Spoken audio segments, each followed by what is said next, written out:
Bismillahirrahmanirrahim. Alhamdulillahi rabbil alamin. Allahumma salli wa sallim ala sayyidina Muhammadin miftahi babi rahmatillah adada ma fi ilmillah, salatan wa salaman daimaini bidawami mulkillah wa ala alihi wa sahbihi. Allahumma salli ala sayyidina Muhammadin salatan taftahu biha lana futuhal arifin wa tufaqihuna biha fid din wa ala alihi wa sahbihi. Assalamu alaikum warahmatullahi wabarakatuh. Hadirin yang dimuliakan Allah Ta'ala, insyaallah dalam waktu kurang lebih 13 menit saya akan menyampaikan sesuatu yang saya belum tahu apa yang akan saya sampaikan. Mudah-mudahan apa yang nanti tersampaikan diridhai oleh Allah Ta'ala, diberkati oleh Allah Ta'ala, dan terus dijadikan ilmu yang manfaat ilal mamat wa ilal jannah insyaallah. Ikhwani rahimakumullah, kumpulnya kita di tempat yang mulia ini di masjidnya Allah Subhanahu wa Ta'ala, dan kita ziarah Al-Habib Husain bin Abu Bakar Al-Idrus luar Batang yang sangat masyhur karamahnya, kelebihannya, baik orang yang kenal tentang hidup beliau maupun orang yang tidak kenal sekalipun, semua yang datang dengan niat untuk mengambil berkah yang Allah titipkan kepada beliau, yang senantiasa turun di alam barzahnya, senantiasa turun di kuburnya, senantiasa turun kepada rohnya, maka yang berada di sekitarnya mendapatkan limpahan barokah tersebut, mendapatkan limpahan rahmat tersebut. Semuanya merasakan, semuanya membuktikan ini adalah karena apa? Allah Subhanahu wa Ta'ala telah berketetapan di setiap tempat Allah sudah pilihkan syiar-syiarnya Allah Subhanahu wa Ta'ala. Allah sudah siapkan cahaya-cahayanya Allah Subhanahu wa Ta'ala, tempat-tempat yang dipilih oleh Allah, manusia-manusia yang dipilih oleh Allah Subhanahu wa Ta'ala. Dan kita cuma punya satu kata, yaitu al-mahabbah, satu kata, yaitu cinta. Kita dari kecil diajarkan untuk jatuh cinta, dari kecil diajarkan untuk mencintai, dan dari kecil kita diajarkan untuk bertemu dengan orang-orang yang hatinya punya cinta kepada Allah Subhanahu wa Ta'ala, cinta kepada baginda Muhammad sallallahu alaihi wasallam. Allah Ta'ala sifatkan ahlul jannah, Allah sifatkan penghuni surga, bahwasanya di hatinya penghuni surga itu tidak ada rasa benci, tidak ada permusuhan, tidak ada rasa iri, tidak ada rasa dengki. Saudara duduk di atas singgasana, di atas dipan-dipan, saling menghadapkan wajah, mereka bersaudara, tidak ada dengkinya. Dan itulah sifatnya sahabat Nabi Muhammad SAW, dan sifatnya para tabi'in, dan sifatnya penerus mereka semua. Dalam hatinya gak ada kebencian, dalam hatinya gak ada rasa iri, dalam hatinya gak ada rasa dengki. Yang ada adalah al-mahabbah, rasa cinta kepada muslim yang lain, rasa cinta kepada mukmin yang lain, rasa cinta kepada makhluk Allah yang lain. Mahabbah inilah amalan yang ditinggalkan oleh Nabi Muhammad sallallahu alaihi wasallam untuk umatnya, yang menjadi tangga yang langsung menghantarkan pada puncak kedekatan. Mungkin di antara kita ada abid, di antara kita ada ahli salat malam, mungkin ada ahli qiraatul Quran, mungkin ada ahli istighfar, mungkin ada ahli tahlil. Tapi kalau kita berjalan sendiri menghadap Allah Subhanahu wa Ta'ala, itu gak akan menjamin kita akan duduk bersama Nabi Muhammad SAW, gak akan menjamin kita akan duduk bersama Sayyidina Abi Bakar As-Siddiq radhiyallahu ta'ala anhu, gak akan menjamin kita akan duduk bersama Sayyidina Umar ibn al-Khattab radhiyallahu ta'ala anhu, gak akan menjamin kita akan duduk bersama Sayyidina Uthman bin Affan radhiyallahu ta'ala anhu, gak akan menjamin kita akan duduk bersama Sayyidina Ali karramallahu wajhahu radhiyallahu ta'ala anhu, gak akan menjamin kita akan duduk bersama Al-Habib Husain bin Abu Bakar Al-Idrus, gak menjamin. Kenapa? Amalan kita dibandingkan amalan mereka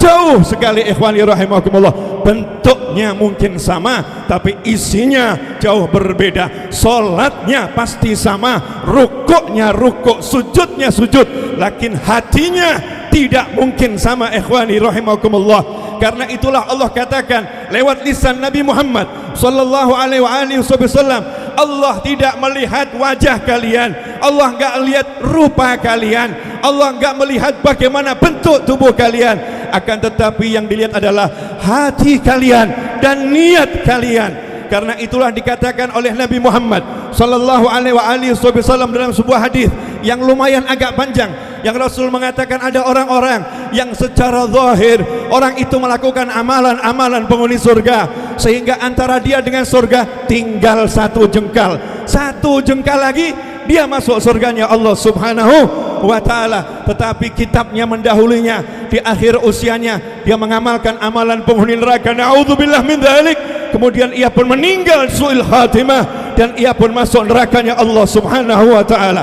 Tetapi ada manusia-manusia yang secara zahir dia melakukan amalan-amalan penghuni neraka, sehingga antara dia dengan neraka hanya tinggal satu jengkal, antara dia dengan neraka tinggal satu jengkal, tetapi kitabnya mendahulunya, kemudian ia pun melakukan amalan penghuni surga di akhir usianya, maka Allah pun mewafatkan ia dalam keadaan husnul khatimah, ia pun dimasukkan surganya Allah Subhanahu wa ta'ala.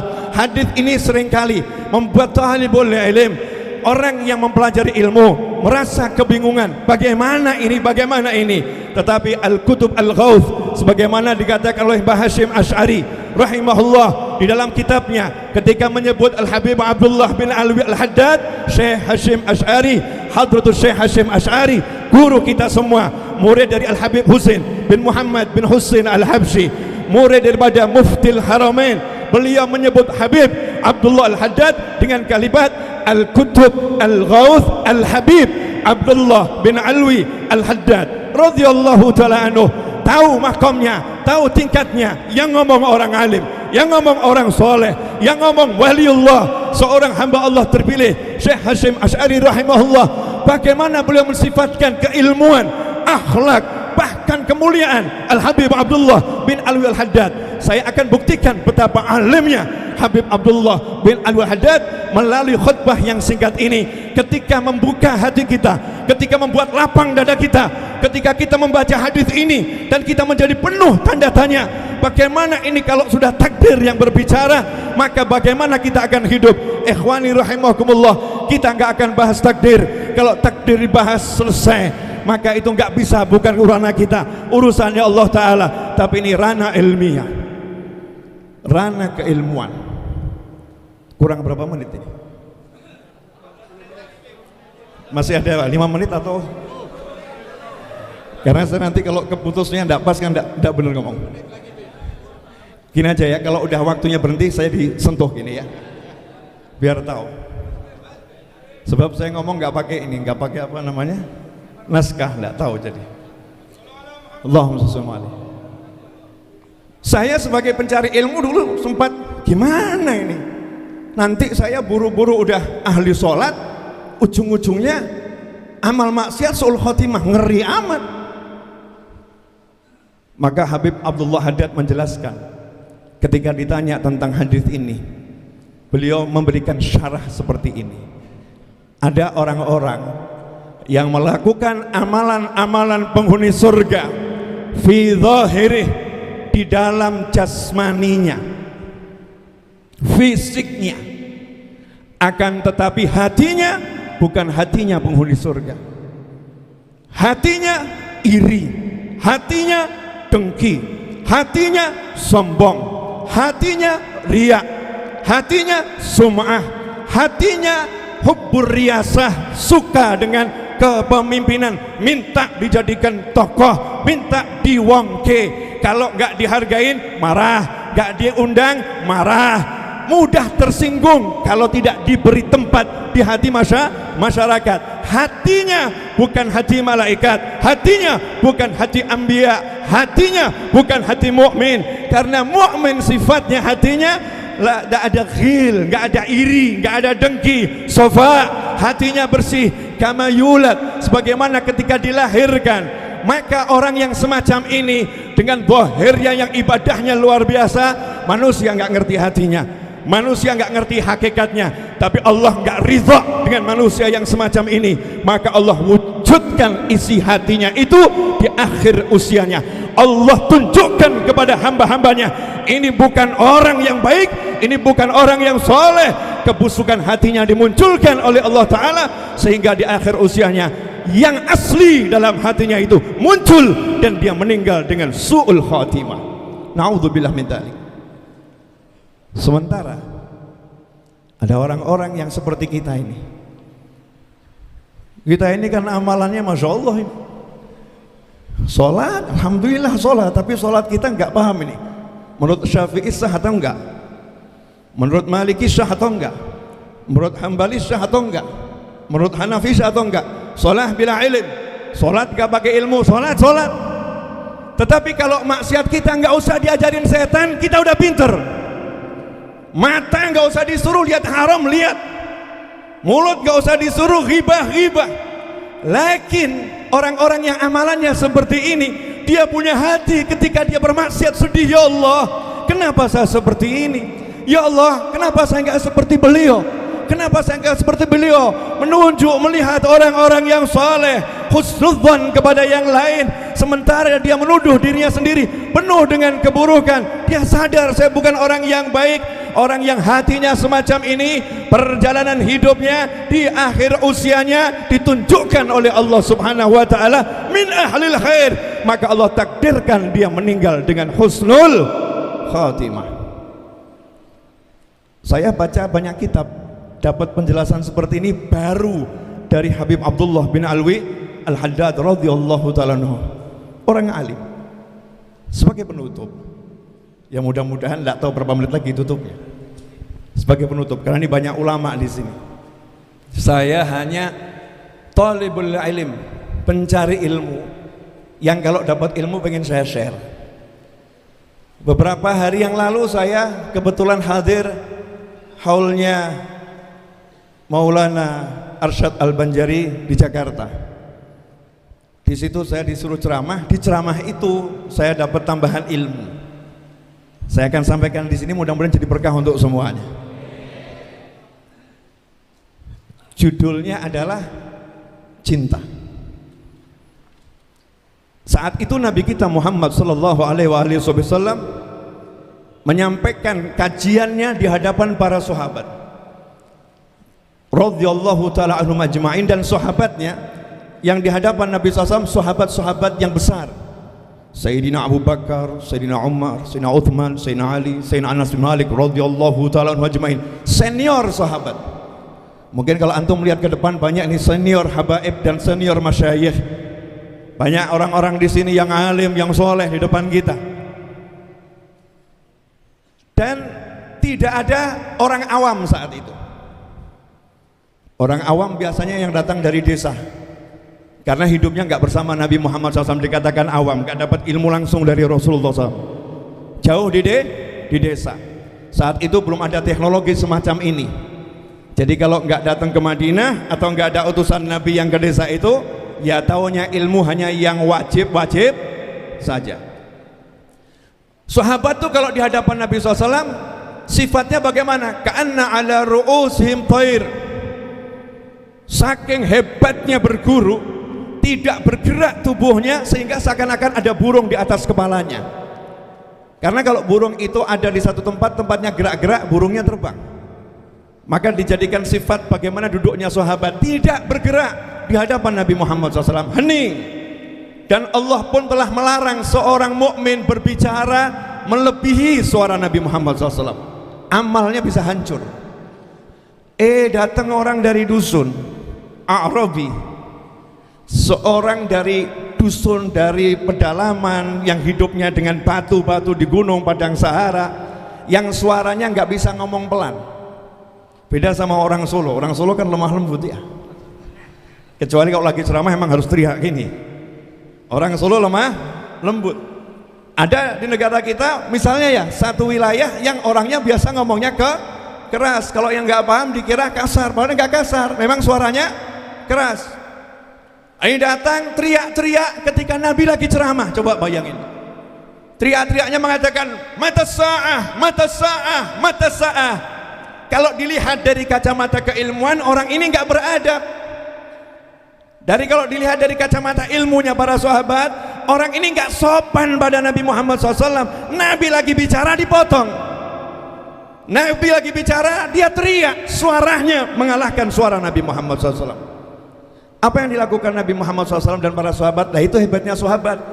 Ada Nabi, sahabat nggak nggak ada. Diam, ada Nabi, biar Nabi yang mimpin, biar Nabi yang beresin. Kita fokusnya sama Nabi Muhammad SAW. Kadang-kadang kita enggak. Kadang-kadang kita ini ada yang memimpin, kita jalan sendiri-sendiri seakan-akan lebih hebat dari yang memimpin itu. Nah, setelah selesai Nabi bicara, enggak dijawab sama Nabi Muhammad SAW. Sampai selesai bicara, Nabi nanya, "Man Israel?" Siapa tadi itu yang nanya tentang kiamat? Sampai hari ini saya baca sekian banyak kitab, saya belum pernah menemukan jawaban Nabi SAW untuk orang itu tentang pertanyaannya. Sahabat itu nanya kapan kiamat, seharusnya Nabi jawab, saya nggak boleh ngasih tahu tentang kiamat. Misalnya begitu, seperti disampaikan kepada malaikat Jibril alaihi salam. Atau Nabi mengatakan, saya kasih tahu saja ya, tanda-tandanya kiamat masih ada hubungannya dengan soal, masih ada hubungannya dengan pertanyaan. Makanya kalau zaman sekarang ada orang ngotot nanya nggak dijawab, maka yang nggak jawab mencontoh Nabi Muhammad SAW. Yang nggak menjawab alim, yang nggak menjawab ngerti. Orang ini nggak layak mendapatkan jawaban yang dia butuhkan. Orang ini nggak ada kepentingan mendapatkan jawaban yang dia inginkan. Dan itu kita teladani dari Nabi Muhammad SAW, bagaimana kita mengelaskan setiap penanya sesuai kelasnya. Setiap penanya sesuai kelasnya. Maka Rasul nanya balik, nggak dijawab, balik ditanya, ma'adatta laha. 5 menit lagi. Ma'adatta laha. Izin biar saya selesaikan hadis ini ya.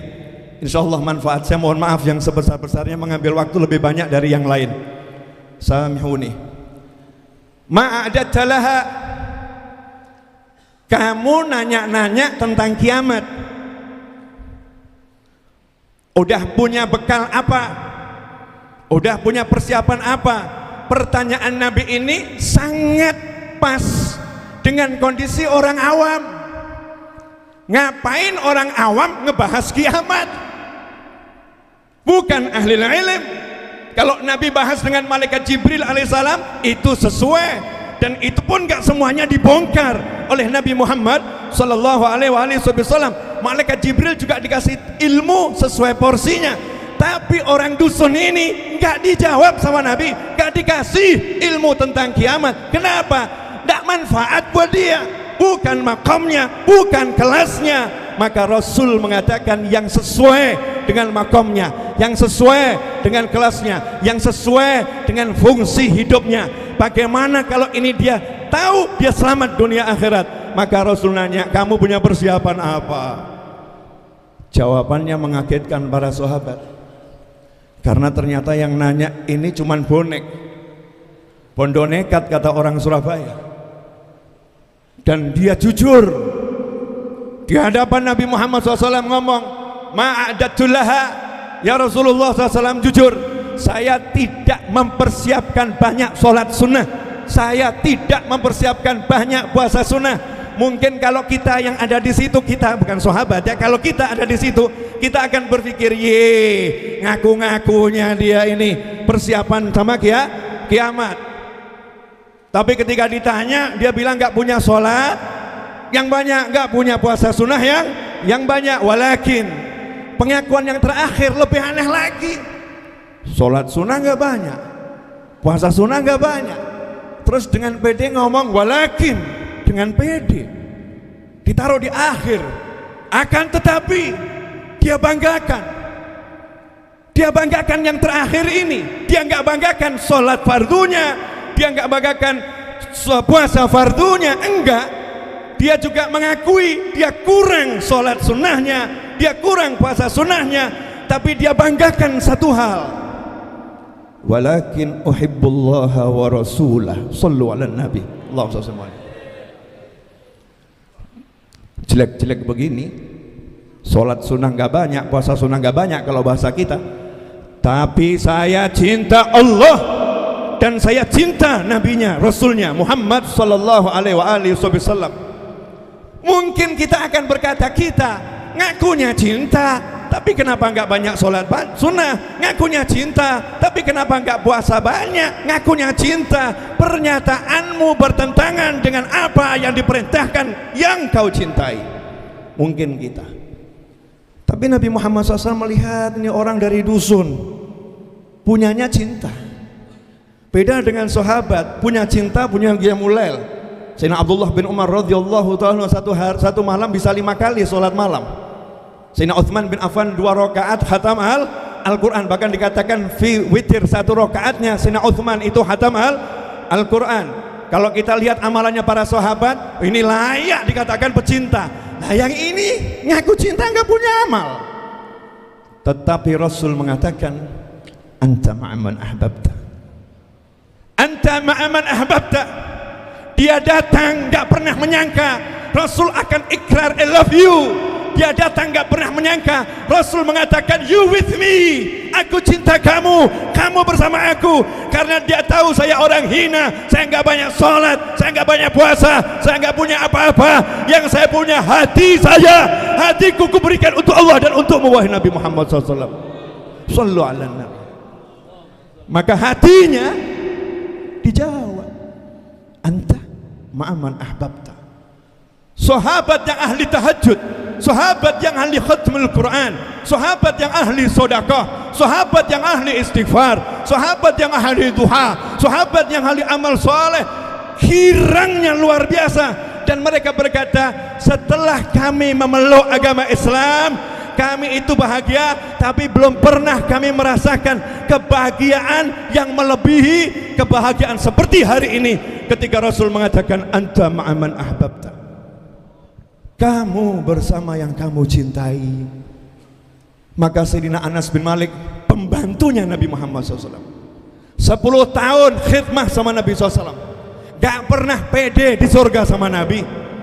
Sholatnya hebat, puasanya hebat, zikirnya hebat, gak pernah pede akan di surga bersama Nabi Muhammad SAW, karena paham Rasulullah SAW makamnya tinggi. Maka Anas bin Malik mengatakan, fa anna uhibbullaha wa rasulah wa Abu Bakrin wa Umar wa arju ma'ahum fil qiyamah. Atau kama qala Anas bin Malik, saya cinta Allah, saya cinta Rasulnya, saya cinta Abu Bakar, saya cinta Umar, aku berharap dikumpulkan bersama mereka kelak di hari kiamat. Karena itu wasiat saya untuk diri saya dan antum semuanya, sebarkan ajaran ini, ajaran mahabbah, ajaran cinta. Kalau ada orang mengajarkan kebencian, singkiri. Ada orang mengajarkan iri dengki, singkiri. Ada tayangan yang penuh iri dengki, hindari, hapuskan. Jaga hati, karena itu modal kita. Illa man atallaha biqalbin salim, hanya orang yang datang dengan hati bersih yang selamat. Ingat, mati gak menunggu-nunggu, saatnya datang pasti kita dibawa pergi. Gak ada yang bisa nolong kita ilal amal, dan amal kita sedikit. Tapi kalau kita punya cinta, kita punya sesuatu yang luar biasa. Dan semoga kita termasuk minal mahbubin, yang dicintai, karena kita mencintai Habib Husain bin Bakar alaihi Batang. Insyaallah kita semua ma'ahum, bersama beliau-beliau dan guru-gurunya dan orang-orang yang beliau cintai. Wal afu minkum, semoga berkah manfaat.